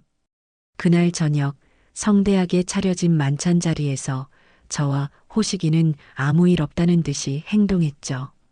호식이는 그 차가운 배신감을 가슴에 묻고 민지에게 예전처럼 다정하게 굴었어요. 물론 영혼은 빠져 있었지만요. 민지야, 이거 먹어봐. 맛있다.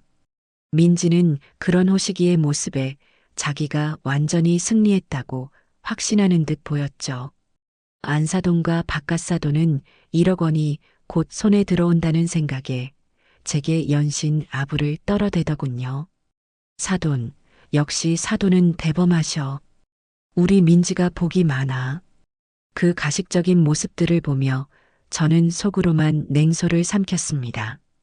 서울로 돌아오는 백길은 맑았지만 제 마음은 폭풍 전야처럼 고요했어요. 호식이는 창밖만 바라보며 말이 없었죠. 그 아이의 뒷모습이 한 뼘은 더 자란 것 같아 저는 마음이 아프면서도 대견했어요. 이 큰 폭풍을 겪고 나면 제 아들은 분명 더 단단한 어른이 되어 있을 테니까요. 집에 도착하자마자 저는 계획의 마지막 단계를 위해 움직였어요. 안사돈에게 먼저 전화를 걸었죠. 울릉도에서 헤어진 지 반나절도 지나지 않아서였어요. 어머, 사돈. 서울 잘 도착하셨어요? 아이고, 저희가 배웅도 시원찮게 해드려서 괜찮습니다. 사부인. 덕분에 아주 유익한 여행이었습니다. 유익해요? 호호, 그럼요. 저희 울릉도가 얼마나 좋은데요. 그래서 말입니다.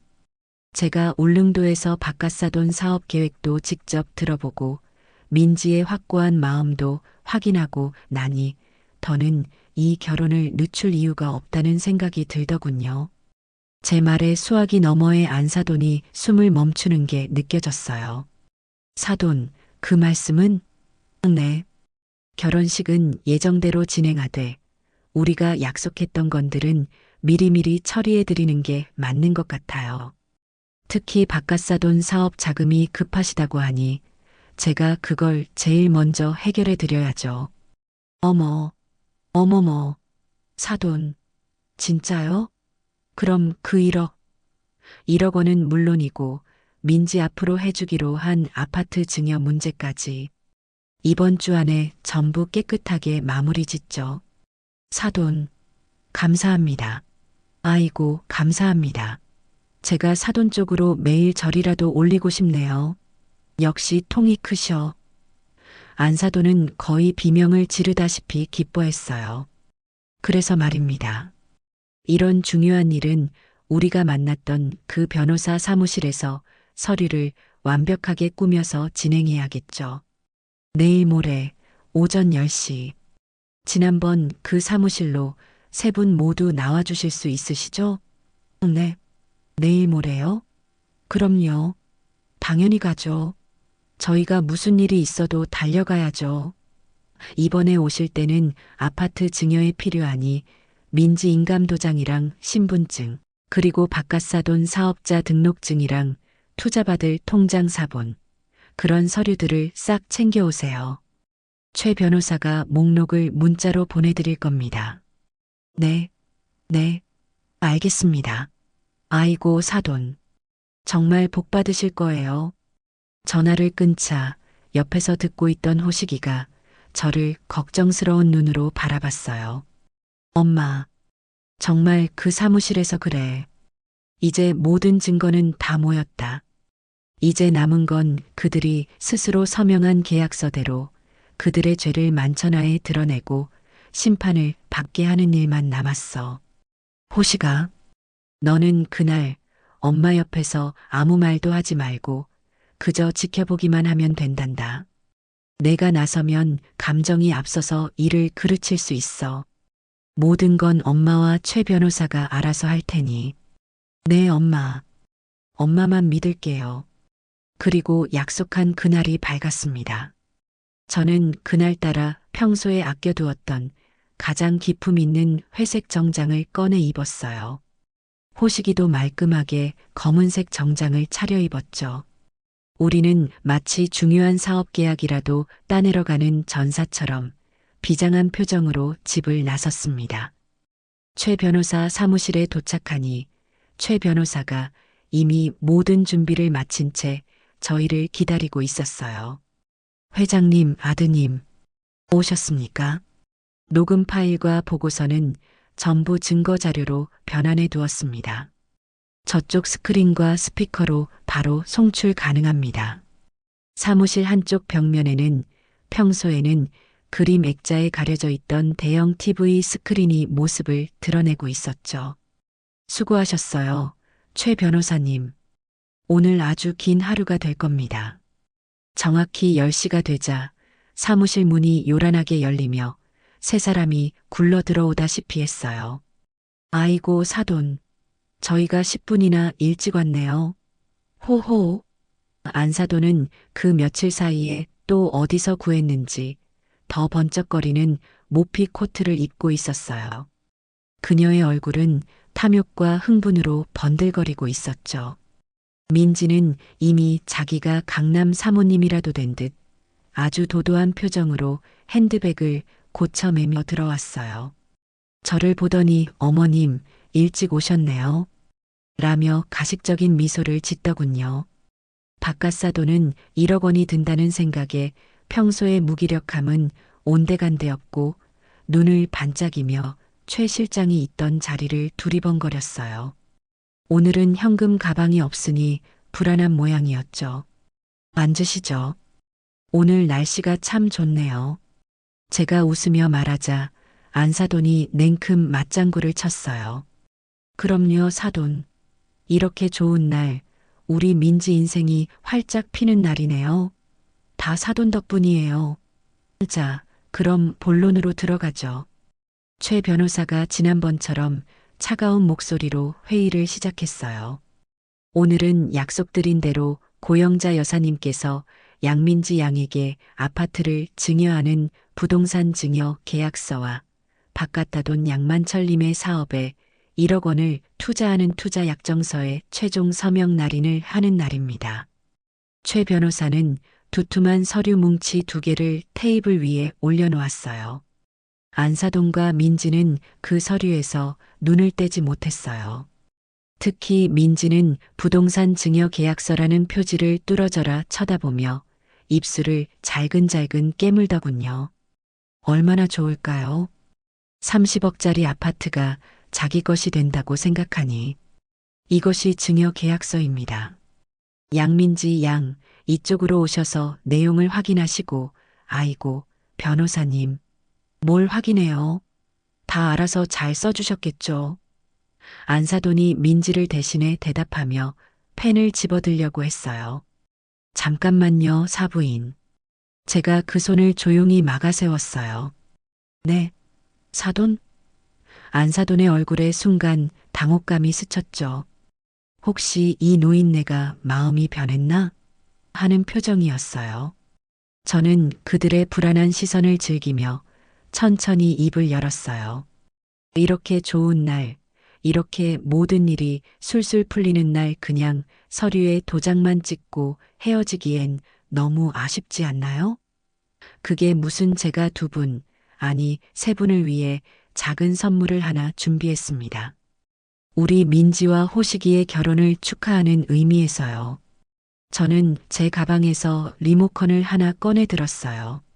사무실이 좀 답답했는데 저 스크린으로 울릉도의 시원한 바다 풍경이라도 보면서 기분 좋게 도장을 찍는 게 어떨까 싶어서요. 저는 리모컨의 ON 버튼을 눌렀습니다. 액자 뒤에 숨어있던 거대한 TV 화면이 팟하고 켜졌어요. 하지만 화면에 나타난 것은 울릉도의 아름다운 풍경이 아니었어요. 처음에는 검은 화면만 보였죠. 3사람 모두 어리둥절한 표정으로 저와 스크린을 번갈아 쳐다봤어요. 그리고 정적을 깨고 스피커를 통해 아주 익숙한 목소리가 흘러나오기 시작했습니다. 키키키, 엄마, 저 플래카드 너무 촌스러운 거 아니야? 우주 최강이 뭐야? 민지의 목소리였어요.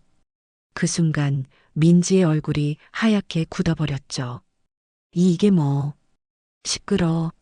정성이 중요한 거지. 그나저나 그 최 실장이라는 놈이 들고 온 가방 그거 진짜 1억 맞겠지? 안사돈의 목소리가 이어졌어요. 사사돈. 이게 지금 무슨... 안사돈이 자리에서 벌떡 일어났지만 저는 그저 조용히 어깨를 으쓱해 보였어요. 녹음 파일은 멈추지 않았습니다. 아, 진짜. 저 노인네 쓸데없이 꼼꼼해서는 현금은 무슨 현금이야. 그냥 계좌로 싸주면 될 것이지. 여기까지 사람을 오라가라 하고. 아, 조용히 못해? 그 노인네가 계약서까지 썼으니 우린 더 확실해진 거야. 이제 저 돈 받고 결혼식 올리고 아파트 명의만 딱 넘어오면 게임 끝이야. 바깥사돈의 얼굴이 흑빛으로 변해갔어요. 여보, 근데 그 계약서에 있던 10배 위약금 그거 좀 마음에 걸리는데, 아, 이 양반이 진짜 답답해 죽겠네. 우리가 사기친 게 걸리기라도 한데? 그냥 울릉도 전통이라고 했는데. 그게 사기야? 그 노인네가 우리한테 사기당했다는 걸 증명할 수 있을 것 같아? 절대 못해. 모든 것이 울릉도 리조트에서 그들이 나눴던 모든 대화가 한마디 한마디 선명하게 변호사 사무실을 가득 채웠습니다. 변호사 사무실 안의 공기는 얼음장처럼 차갑게 얼어붙었어요. 스피커에서는 여전히 그들의 탐욕스러운 대화가 흘러나오고 있었죠. 맞아, 아빠. 걱정 좀 마. 그리고 나 솔직히 호식이 오빠 너무 지겨워. 걔는 무슨 재미가 하나도 없어. 맨날 엄마, 엄마.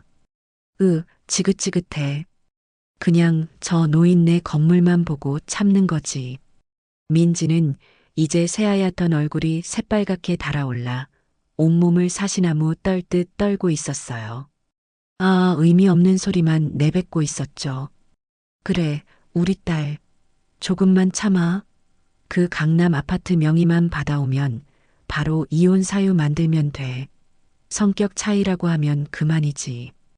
위자료 한 푼 안 주고 쫓아낼 수 있어. 그럼 그 아파트는 고스란히 우리 민지 거지. 키키. 엄마, 최고. 아, 신난다. 얼른 내일이 왔으면 좋겠다. 쨍하는 그들의 건배 소리와 함께 녹음 파일은 끝이 났습니다. 사무실 안에는 지독한 침묵이 흘렀어요. 사사돈. 안사돈이 가장 먼저 침묵을 깼어요. 목소리가 염소처럼 떨리고 있었죠. 이게 다 뭐예요?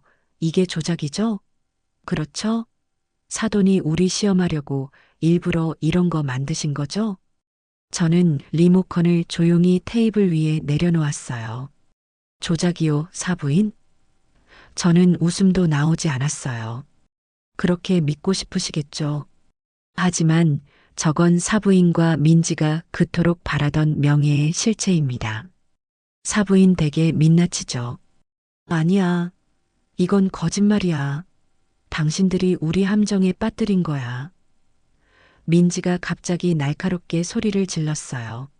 어머님, 어떻게 저희한테 이러실 수 있어요? 저희를 처음부터 의심하고 사람 붙여서 도청까지 하신 거예요? 이거 불법 아니에요? 네. 적반하장도 유분수죠.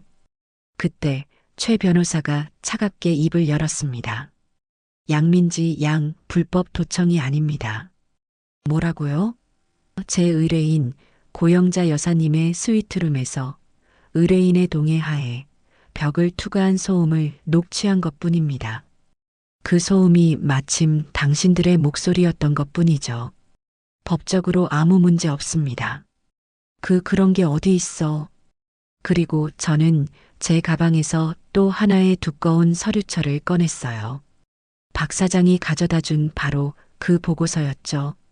저는 그 보고서를 탁 소리가 나게 테이블 위로 던졌습니다. 사부인 박갓사돈. 이게 두 분이 저한테 말씀하셨던 대단한 울릉도 토박이 집안의 실체입니다. 안사돈과 박갓사돈의 눈이 보고서 표지로 향했어요. 양만철 박갓사돈 일가 재정 및 평판 보고서. 한번 읽어보시죠. 저는 보고서의 첫 장을 펼쳐 그들 앞으로 밀어주었어요.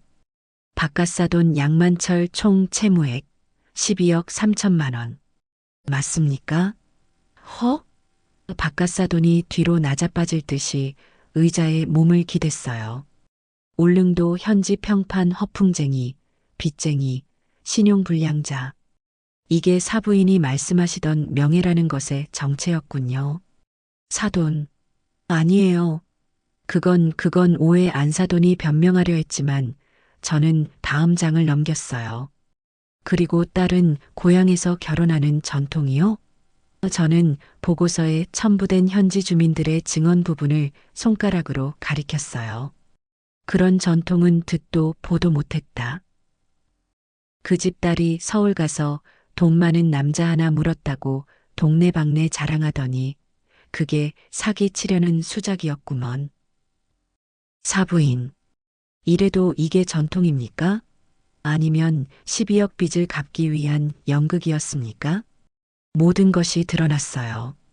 그들의 마지막 변명조차 할 수 없도록 모든 증거가 그들의 목을 옥죄고 있었죠. 안사돈은 그 자리에 털썩 주저앉아 버렸어요. 아이고, 아이고, 망했다. 이제 우린 다 망했다. 민지는 상황 파악이 덜 된 건지 아니면 현실을 부정하고 싶은 건지 저를 향해 악을 쓰기 시작했어요. 그래서 뭐, 어쨌든 우린 결혼할 거잖아. 계약서도 썼잖아. 당신이 다 해준다고 했잖아. 이제 와서 딴말 하려는 거야? 이 사기꾼. 그때였어요. 지금까지 한마디도 없이 죽은 사람처럼 앉아있던 제 아들 호식이가 천천히 고개를 들었습니다. 호식이의 눈은 더 이상 울고 있지 않았어요. 그 눈은 제가 한 번도 본 적 없는 아주 차갑고 단단한 눈빛이었죠. 호식이가 자리에서 일어나 민지의 앞으로 천천히 걸어갔어요. 오, 오빠.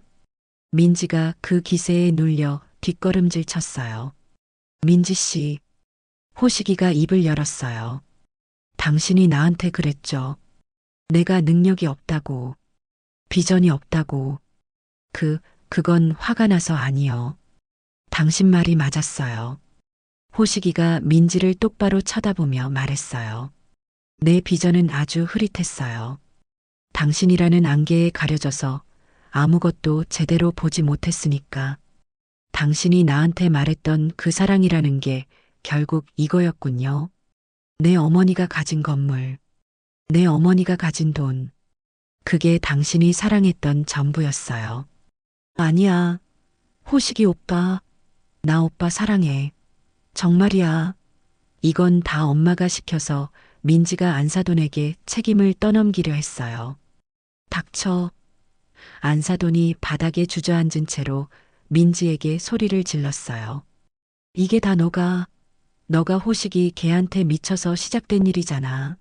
어머, 엄마가 나보고 돈 많은 남자 물어오라고 했잖아. 모녀가 서로의 머리채라도 잡을 듯이 싸우기 시작했어요. 됐습니다. 호식이의 차가운 한마디가 그들의 싸움을 멈췄어요. 양민지 씨, 당신이 나한테 말했죠. 이런 푼돈에 벌벌 떠는 집안이랑은 명예가 안 서서 결혼 못 하겠다고. 그 말 지금 내가 당신한테 돌려줄게요. 호식이는 제게로 돌아와 제 옆에 섰습니다. 당신처럼 명예가 뭔지도 모르고 사랑을 돈으로만 계산하는 천박한 집안과는 우리 집안 명예가 서질 않아서 결혼 못 하겠습니다. 이 결혼, 오늘 지금 이 자리에서 없던 일로 하죠. 아들의 단호한 선언이었어요. 그 순간 민지는 모든 것이 끝났다는 것을 깨달은 듯 했어요. 안 돼. 민지가 호식이의 다리를 붙잡으려 했어요. 오빠, 잘못했어. 내가 다 잘못했어. 제발 용서해줘. 나, 오빠 없으면 못 살아. 네, 오빠, 어머님, 제가 죽을 죄를 졌어요. 제발 한 번만 용서해 주세요. 제가 평생 어머님 종처럼 살게요. 네. 안사돈도 무릎으로 기어와 제 구두를 붙잡았어요. 사돈 아니 회장님, 제가 잠시 돈에 눈이 멀어서 우리 바깥 양반 빚 때문에 제발 이 일만 덮어주세요. 저희가 다 포기할게요. 그냥 조용히 울릉도로 내려갈게요. 바깥사돈도 그제야 정신이 들었는지 제 앞에 엎드려 머리를 조아렸어요. 죄송합니다. 다 제 잘못입니다. 사무실은 순식간에 눈물바다가 되었어요. 그들의 비굴한 용서가 귓전을 때렸죠. 저는 저를 붙잡은 안사돈의 손을 차갑게 뿌리쳤습니다. 사부인, 용서요? 덮어달라고요? 저는 조용히 자리에서 일어났어요. 사부인 되기 원했던 건 용서가 아니었잖아요. 저는 테이블 위에 있던 부동산 증여계약서와 투자 약정서를 집어들어 그들의 눈앞에서 갈기갈기 찢어버렸습니다. 아, 안 돼. 민지의 비명이 터져나왔죠. 당신들이 원했던 건 이거 아니었나요? 저는 찢어진 종이 조각을 그들 머리 위로 뿌렸어요. 그리고 저는 최 변호사를 바라봤습니다. 최 변호사님, 이제 진짜 계약서를 꺼내주시죠. 네, 진짜 계약서? 안사돈이 눈물 콧물로 범벅이 된 얼굴로 저를 올려다봤어요. 설마 잊으신 건 아니겠죠, 사부인. 저는 금고에 보관했던 그들이 직접 서명했던 그날의 계약서, 혼전 계약서 사본을 꺼내 들었습니다. 당신들이 스스로 서명했던 바로 이 계약서 말입니다. 이게 다시 나와요? 안사돈은 바닥에 주저앉은 채 제가 들고 있는 혼전 계약서를 보며 경악을 금치 못했어요. 찢겨진 아파트 증여 계약서 조각들 사이에서 그 계약서는 유독 더 선명하게 보였죠. 사부인, 기억나시죠? 지난번에 우리 법적 효력이 있는 서류에 서명을 했잖아요. 사부인 댁이 그토록 원하던 안전장치 말입니다. 저는 계약서를 펼쳐 그들의 코앞에 들이밀었어요. 그들의 서명과 인감이 선명하게 찍혀 있었죠. 사돈, 이건 그냥 우리가 서로 믿자고. 믿음이요? 좋습니다.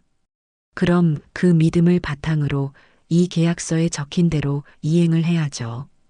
저는 계약서의 5조 2항을 손가락으로 짚으며 그들이 들을 수 있도록 큰 소리로 읽기 시작했어요. 제5조 2항. 만약 본 혼인이 신부 측양 민지, 안사돈, 바깥사돈 포함의 적극적인 기망행위, 즉 사기 또는 재산상의 이득을 취하기 위한 부당한 요구가 발각되어 파혼에 이르게 될 경우, 저는 잠시 말을 멈추고 하얗게 질린 세 사람의 얼굴을 천천히 둘러보았어요. 신부 측은 본 계약의 효력 무효는 물론 신랑 측 고영자의 입은 정신적, 물질적 피해에 대한 보상으로 저는 숨을 한번 깊게 들이마시고 가장 중요한 부분을 또박또박 읽어내려갔습니다. 본 계약서 증여 재산 목록에 명시된 총 금액 36억 원 상당의 10배에 해당하는 금액을 위약벌로서 신랑 측에 배상하여야 한다. 사무실 안은 그 어떤 소리도 들리지 않았어요. 그들은 마치 그 숫자가 무슨 뜻인지 이해하지 못하는 사람들처럼 멍한 표정을 짓고 있었죠. 자, 잠깐만요. 민지가 더듬거리며 말했어요. 36억 곱하기 10? 네, 맞아요. 제가 친절하게 계산을 도와주었죠. 360억 원입니다. 민지 양. 미쳤어요? 민지가 갑자기 히스테릭하게 웃기 시작했어요. 하하, 360억? 지금 우리한테 그 돈을 내놓으라는 거예요? 이 노인네가 진짜... 양민지. 최 변호사가 민지의 말을 엄하게 끊었어요. 본 계약서는 양측의 합의 하에 작성되었으며 특히 위약벌 조항에 대해서는 본 변호사가 구두로 그 위험성을 수차례 고지하였습니다. 그럼에도 불구하고 당신들 세 사람 모두가 직접 서명하고 간인까지 마친 완벽하게 법적 효력을 갖춘 계약서입니다. 바깥사돈이 그제야 사태의 심각성을 깨닫고 고개를 저으며 소리쳤어요. 말도 안 돼. 그게 어떻게 법이야. 그건 사기야, 사기. 우리가 돈이 어디 있다고 360억을 내놔. 사기라뇨, 바깥사돈. 제가 차갑게 말했어요. 사기는 당신들이 저와 제 아들에게 친 것이 사기입니다.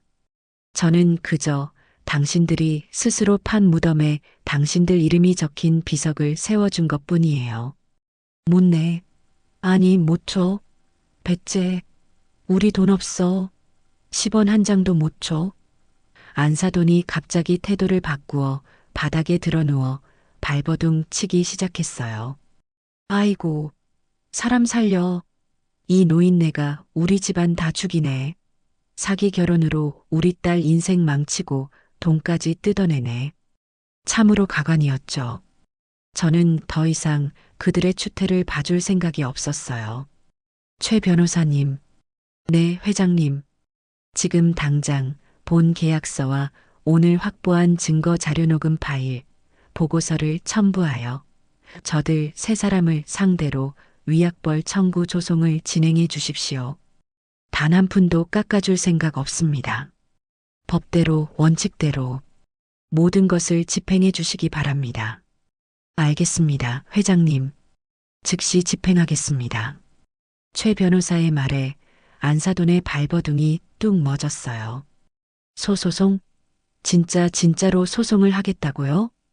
그럼 제가 농담하는 것처럼 보이십니까, 사부인? 저는 제 가방을 챙겨 들고 자리에서 일어났어요. 당신들이 그토록 중시하던 명예의 값이 360억 원입니다. 그 값이 너무 비싸다고 생각지 마세요. 남의 인생과 재산을 통째로 집어삼키려 했던 대가치고는 오히려 저렴한 걸지도 모르니까요. 안 돼. 사돈, 회장님, 잘못했어요. 제발 소송만은. 여보, 민지야, 뭐해? 빨리 회장님 붙잡아. 세 사람이 제게 달려들려 했지만 최 변호사와 사무실 직원들이 그들을 막아섰습니다. 나가시죠. 여기는 저희 사무실입니다. 더 이상 소란 피우시면 업무 방해로 경찰을 부르겠습니다. 저는 그 아비규환의 현장을 뒤로하고 호식이와 함께 사무실을 유유히 빠져나왔습니다. 제 등 뒤로 민지의 악에 바친 울음소리와 안사돈의 저주 섞인 고함 소리가 들려오는 것 같았죠. 그로부터 몇 주 뒤 예상대로 법정 싸움이 시작되었어요. 그들은 어떻게든 돈을 구했는지 변호사를 선임해서 저희를 혼인 빙자 사기와 협박으로 역고소를 했더군요. 계약서 자체가 불공정 계약이므로 무효라고 주장했죠. 하지만 재판은 싱거울 정도로 빠르게 끝났습니다. 법정에는 그들이 울릉도 리조트에서 나눴던 그 역겨운 대화가 그대로 울려 퍼졌어요. 저 노인네 건물만 보고 참는 거지. 명의만 받아오면 바로 이혼 사유 만들면 돼. 판사님은 그 녹음 파일을 듣는 내내 굳은 표정을 풀지 않으셨죠. 그리고 박 사장이 수집한 12억 원의 빚 내역과 거짓 전통에 대한 증인들의 진술서가 증거로 제출되었습니다. 마지막으로 그들 세 사람이 환하게 웃으며 서명했던 혼전 계약서가 스크린에 띄워졌죠. 판사님은 그들에게 물었어요. 피고들은 이 계약서에 서명할 당시 10배의 위약벌 조항에 대해 설명을 듣지 못했습니까? 안사돈과 민지는 듣긴 들었지만 그게 농담인 줄이라며 말끝을 흐렸어요. 성인이 법률 대리인이 동석한 자리에서 서명한 계약서를 농담으로 치부합니까? 판사님의 엄한 질책에 그들은 아무 말도 하지 못했죠. 결과는 당연히 저희의 완벽한 승소였습니다. 법원은 그들의 혼인 시도가 적극적인 기망행위에 의한 사기임을 인정했어요. 그리고 위약벌 조항 또한 계약 당시 양측의 자유로운 의사로 합의된 것이므로 유효하다고 판결했습니다. 물론 그들에게 360억 원이라는 현금은 없었죠. 하지만 법원의 판결은 무서웠습니다. 그들 명의로 된 모든 재산에 대한 압류가 시작되었어요. 울릉도에 있던 경매로 넘어가기 직전이었던 그 집과 얼마 남지 않았던 땅. 안사돈이 가지고 있던 얼마 안 되는 예금 민지가 그동안 명품을 사 모으느라 들었던 적금 통장까지 모든 것이 법원의 집행하에 저희 쪽으로 넘어왔습니다. 그들이 손에 쥔 것은 전 재산을 털리고도 남은 수백억 원의 빚뿐이었죠. 박 사장에게서 들은 소식에 의하면 그들은 울릉도에서도 쫓겨나다시피 야반도주를 했다고 해요. 빚쟁이들과 법원의 압류를 피해 지금은 어디서 뭘 하는지조차 알 수 없게 되었죠. 그토록 입에 달고 살던 명예는커녕 인간으로서의 존엄조차 지킬 수 없는 나락으로 떨어진 겁니다. 모든 일이 끝나고 저는 호식이와 함께 조용한 한정식 집에서 밥을 먹었어요. 그 요란했던 상견례와는 달리 아주 조용하고 따뜻한 식사였죠. 엄마, 호식이가 제게 수저를 놓아주며 말했어요. 정말 죄송했어요. 그리고 고맙습니다. 됐다. 밥이나 먹자.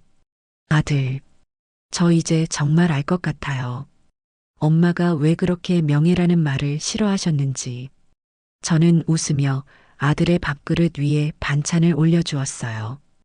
호식아, 진짜 명예는 말이다 울릉도에 있지도 않고 비싼 결혼식에 있지도 강남 아파트에 있지도 않아.